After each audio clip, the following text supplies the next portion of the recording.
Thistlegorm. So welcome to the wreck of the SS Thistlegorm. This was a British merchant navy ship built in 1940 in England. She sank on the 6th of October 1941 near Ras Mohamed, which is now a marine park. The SS Thistlegorm is one of the most famous dive sites in the world, consistently voted a top 10 wreck. It lies in 30 metres, rising to 18 metres, making a perfect dive for those who qualified for advanced diving. It's a great wreck to capture history at its finest, but it's also a war grave, so we have to show a lot of respect here in the Red Sea today. As you see, we're descending onto the stern of the ship, and we're going to go down. Our rope is attached to the rear prop shaft, and we're going to go down and we're going to start our tour. This is going to be an internal tour mostly, and of the front section with my friends Larry and Andrew in early 2024.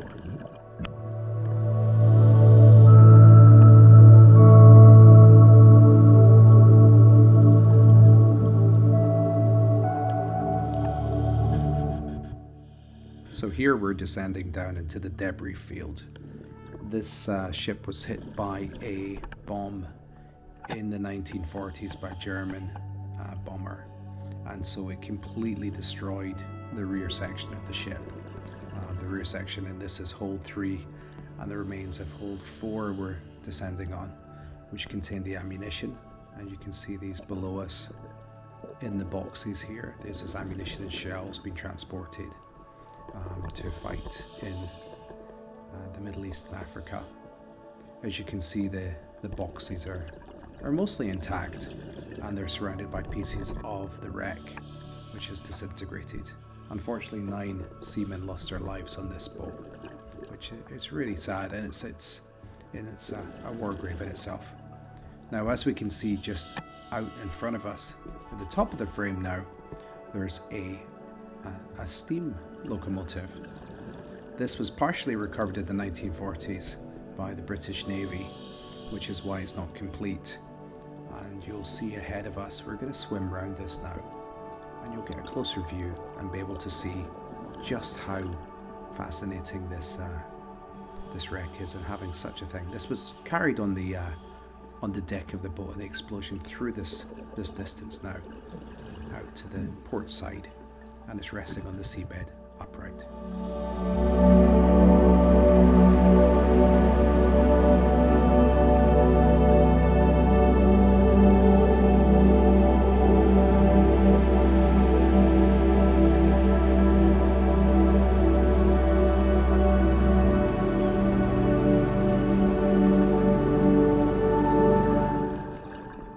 So we're going to leave now the train, and we're going to head back. There you can see Larry and Andrew coming over to have a look at the train. And we're going to head back via the debris field here. And this is an area where we're really as you can see in the distance, there's really no recognizable element of the ship. Up ahead, this is where the bombs fell and unfortunately destroyed. You can see there's coal around, various debris. Some will be from the boats that visited over the years, but much of it being from the wreck itself. As we swim back towards the ship, you can see the sheer destruction here. The bombs hit the ammunition store, so unfortunately all the shells and explosives within there, well, not all, but quite a few of them, added to the explosion, which was said to be able to be seen from the shoreline some miles away in the distance. Now up ahead here, this is some people have called it a tank in the past, but it's not a tank. It's an armoured machine gun vehicle, I believe, or a tracked machine gun vehicle. You can see it's upside down. There's other tracks there. There's 2 of these on the wreck, and these really are really quite fascinating to see. It's not something you see very often underwater, which is why this wreck is just so spectacular. And these have come off, obviously, the main part of the ship. So as we turn around now, we're heading over really the main debris field. And right now, these are some of the shells which are still within their boxes. The wooden boxes have rotted, but the shells remain. can see the brass ends of these as we're pointing out now. It's always good luck to rub the shells on the Thistlegorm, or you pay your respects. You can see surrounded here there's various munitions, some size, and we really don't know how dangerous these are now. There's some thought that over the time they become inert, but I certainly wouldn't be chancing it. This is a shoe which has been here for a while. It's encrusted. We think it's from one of the welding boots that was carried on board and maybe been brought out, but it does have coral in it. And here it's good to have a good look around the wreck and try to, every time you see something different, and these are all munitions, heavily crusted with coral, but yet again they're just lying all around.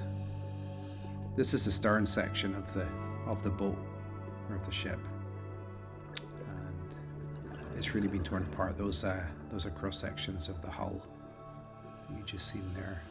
And obviously a lot of fish life on the wreck. This is looking back towards the prop shaft. You can see that just down below. And there's a couple of other divers coming across from where our line and we descended.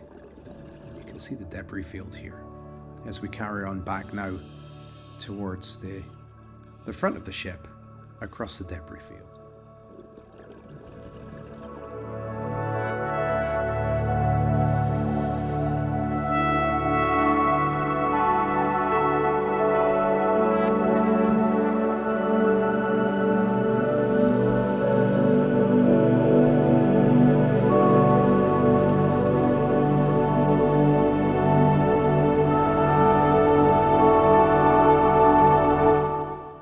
So now we're going to enter the wreck in the rear section.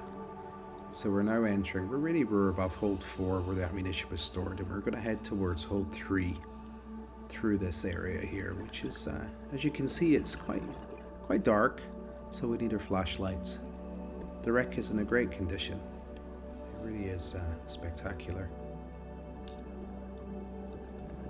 in this front section, and we're just going to head down now, just watching the items and making sure that we don't get caught up in the entanglements which are there. So what we've decided to do is just go. You could go through this way, but we're just going up and over, just taking care to take the sensible route in, which will give us a great access point to the holds of the wreck as we progress now through.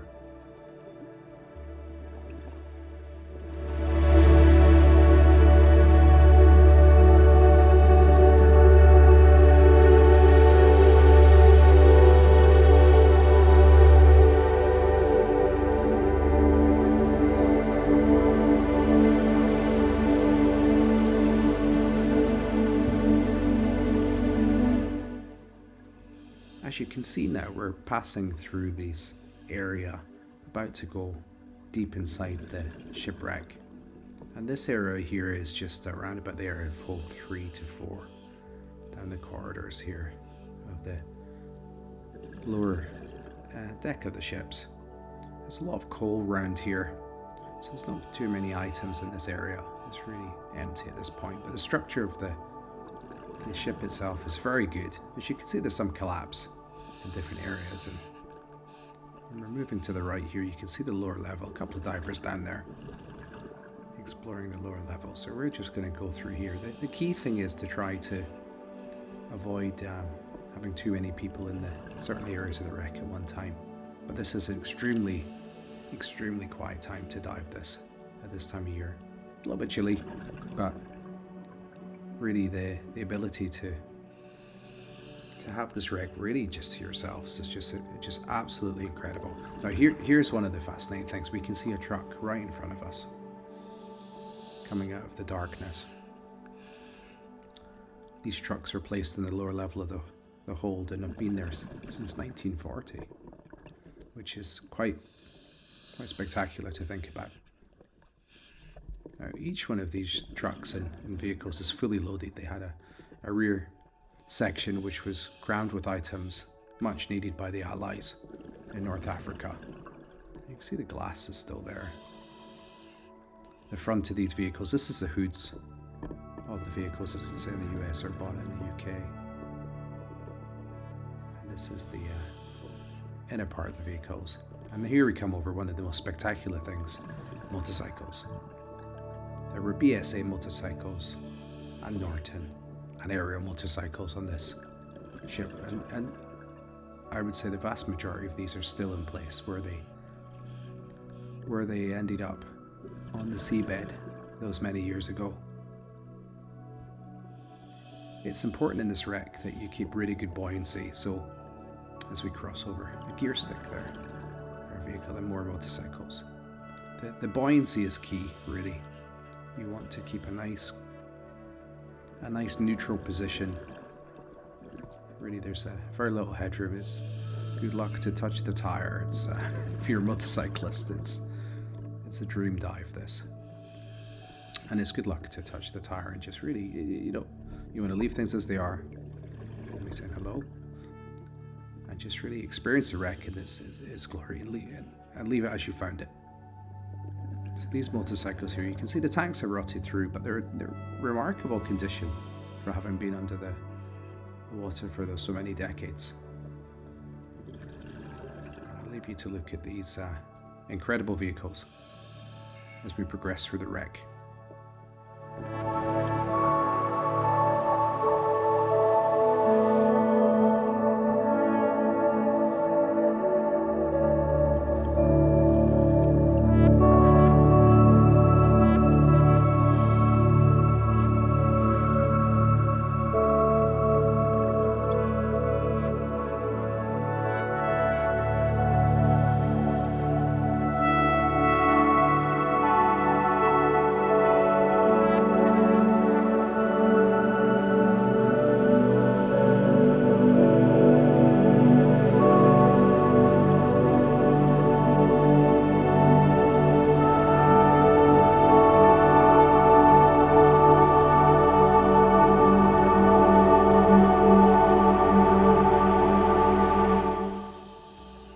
So we're now progressing towards the front of the wreck. As you can see, we're still carrying on over these motorcycles and vehicles, all the Bedford trucks and all the different vehicles that were kept. There's also Lee Enfield rifles in here. Just to the left, there is you'll see this in the later parts of the video, there's a collapsed locomotive carriage on top of the deck, which it's a little bit of a dangerous area, so we tend to try to keep away from there. You can see in the distance. But we're progressing now towards the end of this hold. On the right hand side you can see that there's the ribs of the ship, really. So the external walls of the ship. And right now we're coming up to an interesting place. Past the truck on the left, you'll see just up here, if we get the camera in the position, you'll see there's a hole. Now in here is the front section. This is off limits here.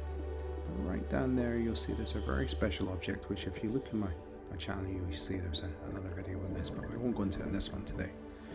Electrical coupling box for the ship there. And we're looking back at our buddies now. So obviously we decided not to go into this location at this time. It's not the right dive for that. You always need to plan those kind of things. So we're just going to turn around and exit this location in this part of the wreck now.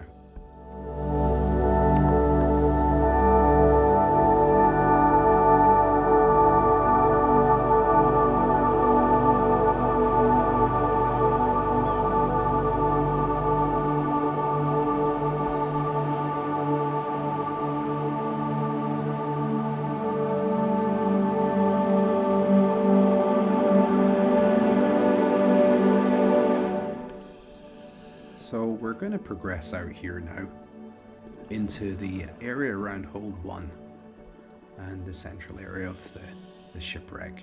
There's a lot of collapse here, so you have to be quite careful and just really watch your buoyancy. Right there's the locomotive carriage, which has collapsed the deck and is now falling. So you just have to be a little bit careful there. Now, what we're going to do is, this is the lower level here, we're going to have a little sneak down into this location. There's Lee Enfield rifles around, really fascinating items all around this location of the ship. And it's sometimes difficult to see with the colours, but rest assured everything is there, as it was in the 1940s. Some items have been taken, I believe, over the years, but really there's a lot of good artefacts left here. So we're progressing now over, and you'll see there's more vehicles down here, into this inside again section of the hull. You can see the various items, electrical items on top of things, and the truck bed there, and again the external area of the hull. So it's good for your navigation, just to really keep a sound idea where you are. Here we look into the hood of a truck, and inside into the seats, yet another truck. And it's just fascinating to think that these vehicles were destined for war, but they've ended up here in their watery grave, really intact still.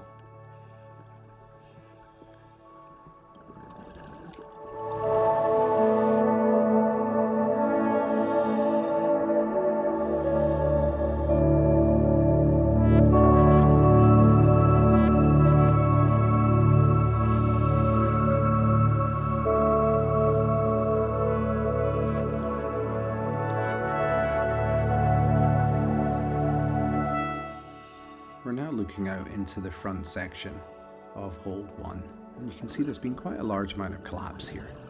Originally there would have been wooden structures covering the holds to keep them dry from the weather and to keep any large seas from flooding the vessel. You can see these are Lee Enfield rifles up front here in their crates. It's quite fascinating. And here's it's most likely a modern day colander from one of the dive boats that comes over. It's not very heavily crusted, and aluminium most likely.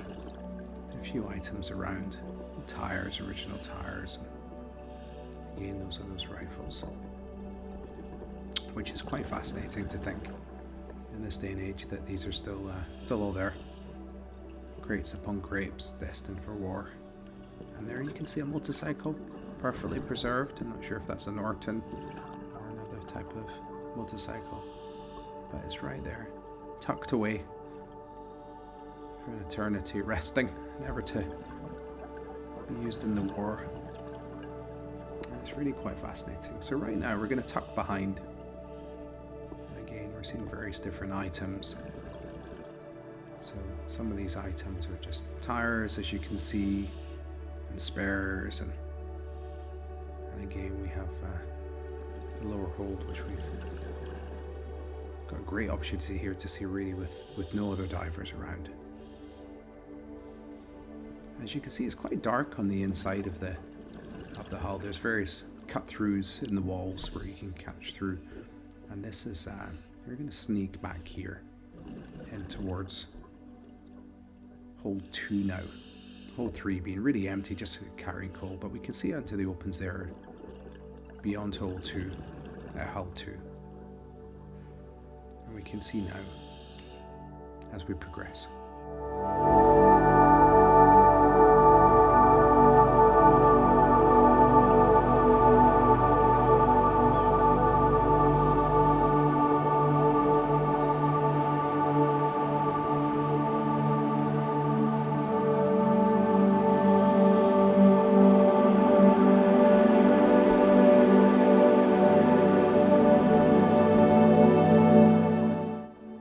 As you can see, there's really a lot of supplies here for the Allies, and each one of these rear sections of the vehicles was crammed full of different items. This is just a shoe, and as you look around, you can see, although there's been some degradation of what would have been wooden parts, there's various generators and items and what almost looks sometimes like caravans when you see them. These are obviously vehicles here. Trucks full of motorcycles in the rear, ready to offload, which they never did, and the front hood sections, as you can see, have really started to to wear through. In some of these, there's Wellington boots inside the cabs as well, so they were really utilising all the space they could. Motorcycle upon motorcycle. The wildlife really is, these are the fish you do tend to find in darker spaces, or on night dives in the Red Sea. Here we go, we look down, again you see all the stockpiles of items. It really is fascinating that these things haven't been taken, and most things are left here.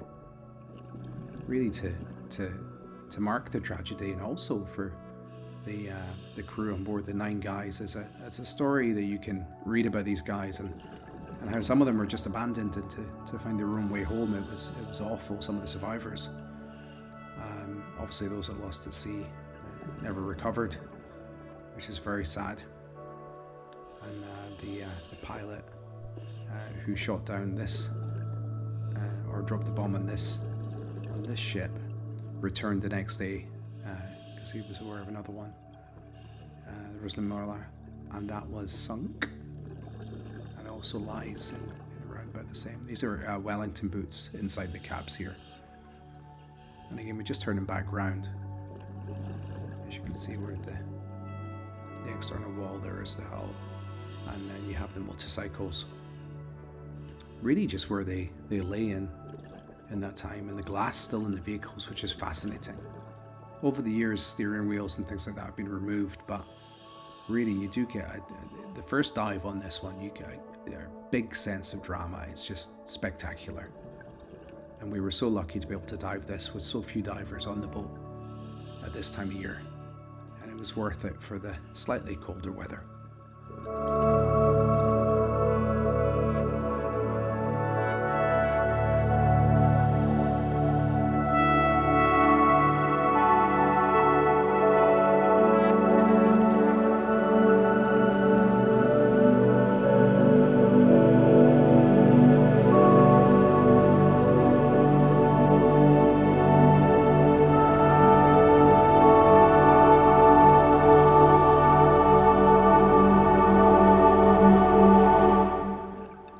So now we're in hold 2, and we're in the midsection of the boat, of the shipwreck, of the Thistlegorm. And right now you can see all the different items that are still lying there. There's actually aircraft parts just above here, which look like wing sections, but of various different items. And these obviously the vehicles in the upper levels as well. You see the spare tires, just various items. There's a full manifest you can find online. And these really, there was so much crammed in the ship. It really is just really spectacular. There's ships in the Far East, in Micronesia, where they have all these different items within. But really, in the location of the Red Sea, it's just a wonderful place. And apparently, it's one of the most heavily visited places in the whole of Egypt, in excess of many of the pyramids. The number of visitors who come here every year and just experience this, which is to be highly recommended. So we're just progressing up now and reducing our depth, coming up a little bit slowly into the upper section in hold 2. And right now in front of us, you're going to see what is part of a carriage there. That was there's two carriages on the deck. On the 4 section above hold 2 and 2 above hold 1. The locomotives, as you can see, are out, thrown off, but there's still various rail equipment on the decks, which is fascinating. You can see by the girders here, this is an extremely well made boat. It's just quite spectacular. And we're rising now above the hold, so you can get a real idea. There's one of the structures on the deck there, which you can go inside. Now we're getting a real sense of the railway equipment there, which is huge and very heavy. There's Andrew coming up and Larry with perfect trim. We're all done, and they're doing their own photographs.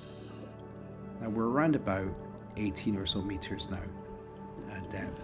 There's very mild current this morning on this dive, And the light's certainly improving. This opportunity to dive the wreck with so few people is just really incredible. I'm looking back towards the ship now and just really, wow, what an incredible dive.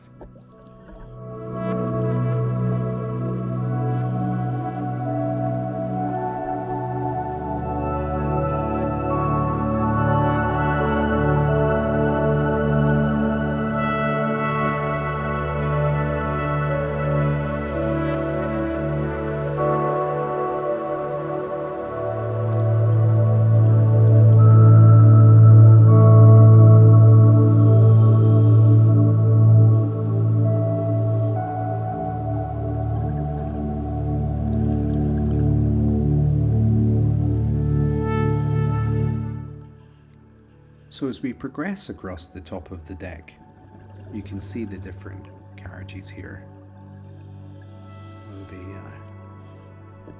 The locomotive equipment or the railway equipment, and this is the one that's collapsed on the opposite side. We're looking now towards the bow, and up ahead is the rope room. So that's hold 1 on your left.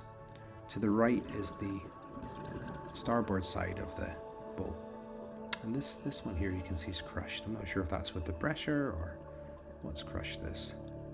But you can see it's a solid piece of equipment. Looking back now towards the stern, towards our diver buddies. And as you can see, there's a lot of marine life here. The fishermen were well aware that there was a wreck here from the 40s. They would fish it frequently. Jacques Cousteau visited in the 50s, but I think it was really only in the 90s that another group of divers went down and really discovered it. But since then it's changed a lot, which is what happens. But now you can see at the front of the boat, wow. As we progress through into the rope room, on the starboard side there's an exit internally here. You can see all the different items here where the ropes would have been held. It's fascinating that this is all still here. On the ceiling there's a mirrored glass-like appearance, which is the air bubbles from all the divers over the time that they've been in this. There's a lot of divers that visit this throughout the year, and I'm glad to say that the majority of those really do look after and respect this wreck, as do many of the dive operators who work on these boats. They really have a respect. It's such a valuable commodity for the Egyptian economy. So here we go up now. There's an exit point here, which I'll progress through. And this is onto the top of the bow, where all the wind sheets and items are. And you'll see here, you go nice and slowly through, making sure not to bump into the structure itself. And it's quite rare not to see any other boats here. We were the only boat here. And all the time we're right here. Just looking back towards the stern now. This is Larry coming out with his perfect buoyancy. It's a very nice exit from the top of the bow. You can see the anchor chain to the left there, which is still laid and still active. When it was sunk, it was at anchor. And here comes Andrew now,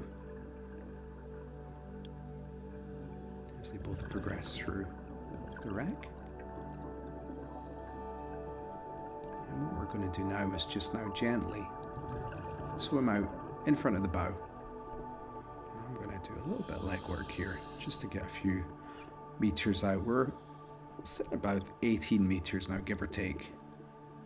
And that down there is about 31 meters. There's a locomotive to the left, which we can't quite see, but here's the spectacular bow of the SS Thistlegorm.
So we're going to return now past the bow, and we're going to head towards the midship section where our rope is, so we can ascend to the surface and do our safety stop. As we pass, there's another couple of divers from our boat, taking their time there to look at the top. That's a dive guide in front, Musa. And as you can see, there's our boat line, which was laid by a very brave dive team. We're just now progressing over the top of the wreck, heading towards the stern, just aware of our air and what time we have to get back. This is now going over hold 2, as you can see.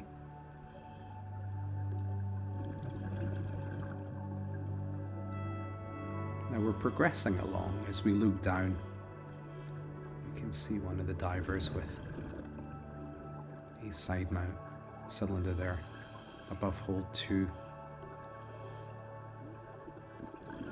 Looks like they're having a nice relaxing dive. We pass through their bubbles and along. We're just going to bring our depth slightly shallower here. So because there's no current today, we don't have to go through the structure of the wreck. We're able to go over the top of the wreck to our line, which you'll see shortly. And as you can see, this is a roof structure. A lot of coral life here, still relatively deep, but really it is now collapsing. Looking back towards our buddies in the bow of the boat, coming towards us, a nice steady depth. And we're now going to progress back, looking down inside the structure. As we progress over the structure here of the wreck, you can see it's really starting to disintegrate in the top, but it's to be expected after so long in the water. You can see the original portholes are widening up a bit, and we're coming onto the top here, which looks like the whole section's really been peeled back by the force of the explosion. You can see down into another hold, which is now covered up where the divers are there. But as we progress nice and slowly over, you get a real sense of the sheer scale of this boat. It's a huge wreck, and really one that deserves a lot of respect from the divers who visit it. Not only as a war grave, but also as just a spectacular time capsule from World War II and all those brave men and women who dedicate their lives to really the causes of that time.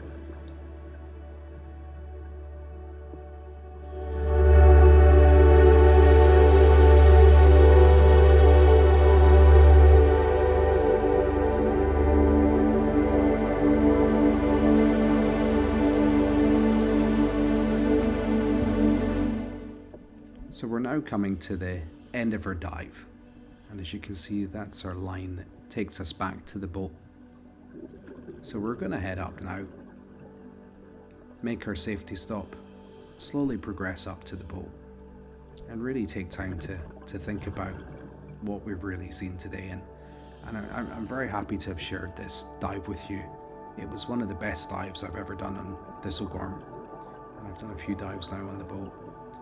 But it really is a dive you must do if you're able to, and if you're in the Red Sea, it's certainly something that you'd like to do. The liveaboards are the best way to do this, because you get multiple dives at night and during the day in the boat, and you really get to see it thoroughly. But so that's us back in the line. Thank you for joining us for another dive, and hope that you like and subscribe, and we'll see you again soon.